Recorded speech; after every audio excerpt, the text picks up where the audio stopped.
വൻ ഭൂരിപക്ഷത്തിൽ 100-ലധികം സീറ്റിൽ 2026 UDF തിരിച്ചുവരും. ഈ വാക്ക് ചുമ്മാ പറയുന്നതല്ല. ഈ അധികാര മുരടിപ്പിൽ ജനം വലഞ്ഞു തുടങ്ങിയിരിക്കുന്നു. ഇനി കുറച്ച് നടക്കാത്ത വാഗ്ദാനങ്ങൾ കൊടുത്താൽ അവരങ്ങ് അയഞ്ഞോളും. ഒന്നാം പിണറായി സർക്കാരിന്റെ കാലത്ത് LDF പുറത്തിറക്കിയ 1600 രൂപ ക്ഷേമ പെൻഷൻ പ്രഖ്യാപനമാണ് അവർക്ക് അധികാരം കൊടുത്തത്. 1-ൽ നിന്ന് 3-ലേക്ക് ചാടണമെങ്കിൽ പെൻഷൻ പിടിച്ചാലേ രക്ഷയുള്ളൂ എന്ന് മനസ്സിലാക്കിയ പാർട്ടി അത് 2000 രൂപയാക്കി. പക്ഷേ അന്നത്തെ കാലമല്ല ഇന്ന് പിണറായി സർക്കാരിന്റെ എല്ലാ കുളരുതായ്മയും ജനങ്ങൾക്ക് നല്ലതുപോലെ അറിയാം. അതുകൊണ്ട് വെറും 400 രൂപയിൽ ഒതുക്കാൻ പറ്റിയതല്ല ഈ ജനങ്ങളെ. അതിന് നിങ്ങൾ ഒരുപാട് കണക്ക് പറയേണ്ടി വരും. അംഗനവാടി ജീവനക്കാരോട്, സ്കൂൾ ടീച്ചർമാരോട്, ഡോക്ടർമാരോട്, കർഷകരോട്, വിദ്യാർത്ഥികളോട്, പൊതുജനങ്ങളോട്, അങ്ങനെ ഒരുപാട് പേരോട്. അതുകൊണ്ട് തന്നെയാണ് ഉറപ്പ് പറയുന്നത് അടുത്തത് UDF സർക്കാർ ആണെന്ന്. കേരളത്തിലും അധികാരം നഷ്ടമാകുന്നതോടെ ഇടതുപക്ഷ പാർട്ടിയുടെ പൂർണ്ണ പതനം ഉറപ്പിക്കാം.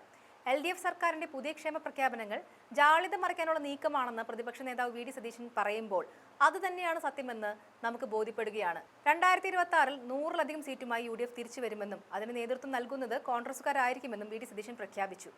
ദേശീയ തലത്തിൽ രാഹുൽ ഗാന്ധിയും പ്രിയങ്ക ഗാന്ധിയും കേരളത്തിൽ UDF സർക്കാർ ഉണ്ടാക്കുകയെന്ന ദൃഢനിശ്ചയത്തിലാണ്. കോൺഗ്രസ് സർക്കാർ ഉറപ്പു തരുന്ന സതീശന്റെ ആ ദൃശ്യങ്ങൾ കൂടി ചേർക്കുന്നു. ഒന്ന് കണ്ടു നോക്കാം. ഞങ്ങൾ നേരത്തെ തുടങ്ങിയതാണ്. ഞങ്ങളതിൻ്റെ എല്ലാ നടപടിക്രമങ്ങളും പൂർത്തിയായി. ഞങ്ങൾ നന്നായി വോട്ടർ പട്ടികയിൽ പേര് ചേർത്തു. കേരളത്തിൽ എല്ലായിടത്തും വാർഡ് കമ്മിറ്റികളും ഡിവിഷൻ കമ്മിറ്റികളും ഉണ്ടാക്കി. ഞങ്ങൾ എല്ലാ വീടുകളിലും ഭവന സന്ദർശനം നടത്തി. ഞങ്ങൾ എല്ലാ വാർഡുകളിലും കുടുംബസംഗമങ്ങൾ നടത്തി. ഞങ്ങളിപ്പോൾ എല്ലാ സ്ഥലത്തും പദയാത്രകൾ നടത്തിക്കൊണ്ടിരിക്കുകയാണ്. നല്ല തയ്യാറെടുപ്പാണ്. നല്ല വിജയം UDF-നുണ്ടാവും. അല്ലല്ല, അങ്ങനെ കോൺഗ്രസ് അതിപ്പോൾ വന്ന വാർത്തയിലല്ലേ. കോൺഗ്രസ് നേരത്തെ തൊട്ട് തന്നെ മുഖ്യമന്ത്രി സ്ഥാനാർത്ഥിയെ തെരഞ്ഞെടുപ്പിന് മുമ്പ് പ്രഖ്യാപിക്കാറില്ല. അത് എല്ലാവർക്കും അറിയാമല്ലോ.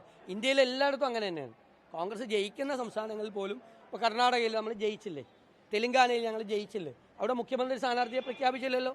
അവിടെ സിദ്ധരാമയ്യെ പോലുള്ള സീനിയറായിട്ടുള്ള ഒരാളുണ്ടായിട്ട് പോലും അദ്ദേഹത്തെ പോലും പ്രഖ്യാപിച്ചില്ലത് കോൺഗ്രസിൻ്റെ ദേശീയ നേതൃത്വം വർഷങ്ങളായി എടുത്തിരിക്കുന്ന രീതിയാണ്. അപ്പോൾ അത് പുതിയ വാർത്തയല്ല, അത് പണ്ട് എല്ലാവർക്കും അറിയാവുന്നത്. ഇവിടെ ഞങ്ങളെല്ലാവരും കൂടി ഒരുമിച്ച് നിന്നുകൊണ്ട് വൻ ഭൂരിപക്ഷത്തിൽ 100-ലധികം സീറ്റുമായി 2026-ൽ UDF തിരിച്ചു വരും. അതിന് നേതൃത്വം കൊടുക്കുന്നത് കോൺഗ്രസ്സാണ്.